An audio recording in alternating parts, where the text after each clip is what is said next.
పప్పులు మస్తు పిరం. భారీగా పెరిగిన నిత్యావసరాల ధరలు అల్లాడుతున్న పేదలు. 6 నెలల్లో 50% పెరిగిన రేట్లు. క్వింటా బియ్యం 6,000 నుంచి 7,000, అల్లం కిలో 200, ఎల్లిగడ్డనేమో 300, కూరగాయలు కిలో 80 రూపాయల పైనే ఉన్నాయి. కిలో మటన్ 1000 రూపాయలు, కోడిగుడ్డు 7 రూపాయలు అయింది. చేరి పిరి మాకు ఇయ్యవని అడుగుతావు కదా ఎన్నికల. ఫ్రీగా మాకు ఇది కావాలి, మాకు కూర్చుండబెట్టి మాకు పింఛన్ కావాలి, మాకు ఈ పైసలు కావాలి, ఈ బంద్ కావాలి, ఫ్రీ అంటే ఈడ ఇట్లా వసూలు చేయండి. ఆయన చెప్పలే ఓరు నాయన మిమ్మల్ని కొట్టి మీకు పెట్టే కార్యక్రమమే, మీదికెళ్ళి నడిమిట్లున్నాడు ఇంకా ఇంత మిగుతాడు, మేమెందుకు కడతాం మళ్ళన్న అంటే కచ్చేది గీడ అన్నట్టు. ఉప్పు మిరపకాయ కాడ ధరలు పెరుగుతా ఉన్నాయంటే పబ్లిక్ బూకర్కేవాడనే దాని అర్థం ఓ రకంగా చెప్పాలంటే. రాష్ట్రంలో నిత్యావసరాల ధరలు భగ్గుమంటున్నాయి. 6 నెలల వ్యవధిలో బియ్యం, పప్పులు, కూరగాయలు ఇలా ఏది చూసినా 50% పైగా పెరిగాయి. బియ్యం క్వింటాల్ 6,000 నుంచి 7,000 ఉన్నాయి. టమాటా తప్ప ఏ కూరగాయలు తీసుకున్నా కిలో 80 రూపాయల పైన పలుకుతున్నాయి. నిన్న మొన్నటి దాకా 5 రూపాయల కిలో ఉన్న కోడిగుడ్డు, 5 రూపాయలకు ఒక కోడిగుడ్డు ఉన్న కోడిగుడ్డు ఇప్పుడు 7 రూపాయలకి చేరింది. ఇలా పప్పు, ఉప్పు, చింతపండు, అల్లం, వెల్లుల్లి ఏది ముట్టుకున్నా అగ్గిమంటుతున్నాయి. ముట్టుకున్నా అగ్గి మండుతున్నాయి. దీంతో పేదలు అల్లాడుతున్నారు. మిగిలిన రాష్ట్రాలతో పోలిస్తే తెలంగాణలోనే పెట్రోల్, డీజిల్ రేట్లు ఎక్కువగా ఉండడంతో ట్రాన్స్పోర్ట్ ఖర్చులు పెరిగి ఆ ప్రభావం వస్తువుల రేట్లపై పడుతుందని వ్యాపారులు అంటా ఉన్నారు.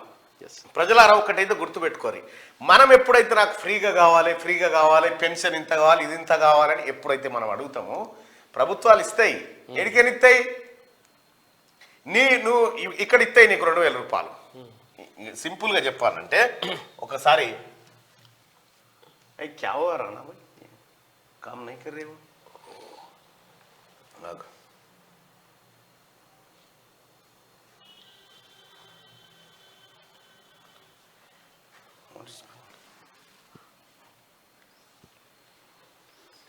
प्रॉब्लम क्या है?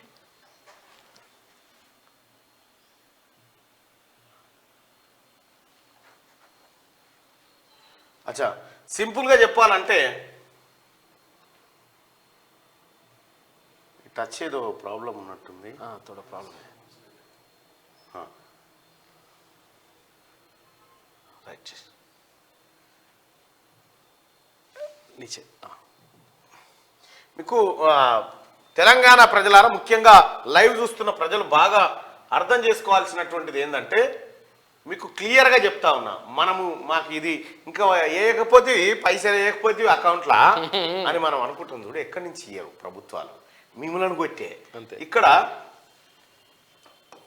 రైతు బంధు, పెన్షను, ఆ తర్వాత పెన్షను, తర్వాత ఉచిత పథకాలు ఏవైతే ఉన్నాయో నువ్వు కోరుతా ఉంటావు కదా, నాకు ఇది కావాలి అది, ఇంక వీటికి అదనంగా ఓటుకి ఎంత ఇస్తావు, ఒకసారి అంతే ఇచ్చినావు, ఈసారి ఇవన్నీ దీనికి ఏం చేస్తాయంటే, ఇప్పుడు మీకు ఇవన్నీ తప్పు అంటారు. ఈడ వచ్చేది 5,000 రూపాయలు, ఈడ పెన్షన్ వచ్చేది 4,000 రూపాయలు అనుకో, ఈ ఉచిత పథకాలు 5,000 వచ్చినాయి అనుకో, 14,000 రూపాయలు మీకు ఈడికేని ఇస్తారు. ఇచ్చి పెట్రోలు పిరమైంది,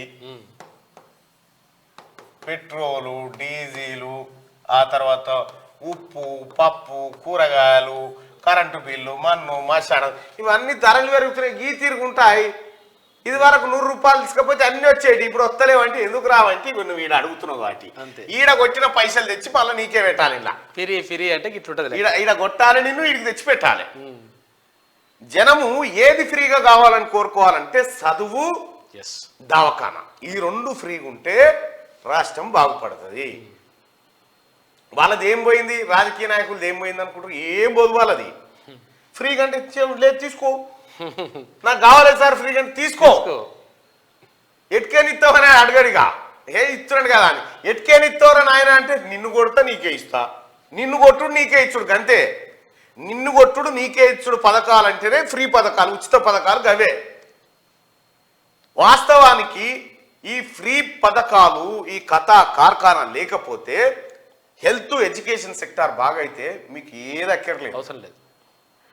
బయట దేశాలు ఎట్లా బాగుపడతాయంటే వాళ్ళేమో హెల్త్, ఎడ్యుకేషన్ మీద పెడతా ఉంటారు. వాళ్ళు ఆరోగ్యం, చదువులే. అక్కడ మనమేమో ఫ్రీ అరే నీకు ఏదో మంచి దవాఖాన కడదాం అనుకుంటున్నా ఈ ₹1,00,00,000 పెట్టి నీకు డాక్టర్ నర్సు అమ్మా ఈ తర్వాత ఫస్ట్ చేయి దూపకు లేవు ఇక్కడ అంటారు. అక్కడ అట్లా కాదు, ఫస్ట్ దవాఖాన కట్టుకోను అని చెప్తారు. అక్కడ ఓట్లు అమ్ముకోరు, ఏమి చేయరు కాబట్టి ఆ పరిస్థితి. మన తాన ఎంత ఇస్తావు, ఎప్పుడు ఇస్తావు, ఏడిస్తావు, అంతే. ఎంత ఇస్తావు, ఎప్పుడు ఇస్తావు, ఏడిస్తావు, ఈ మూడింటి మీద నడుస్తుంది కాబట్టి మన బతుకులు ఇటు తగ్గబడతాయి. అందుకోసమే మరి ఏడికేం తేవాలి?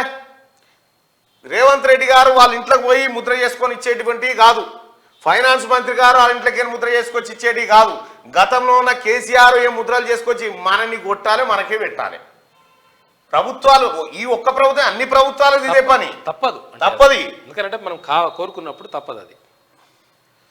కాబట్టి ప్రజలు మీరు ఈ ఉచిత దుకాణాలు బంద్ చేసుకుంటే, కోరికలు తగ్గించుకుంటే బతుకులు బాగుపడతాయి. మస్తు పిరమైపోయినాయి. అలమెలిగడ్డ ₹500 కలిపితే ఇప్పుడు వస్తుంది ₹500 అలమెలిగడ్డ. ఉప్పు, పప్పు, చింతపండు, నూనె కోడుకుంటే ₹7 అయింది ఆఖరికి. ₹5 ఉండే ₹7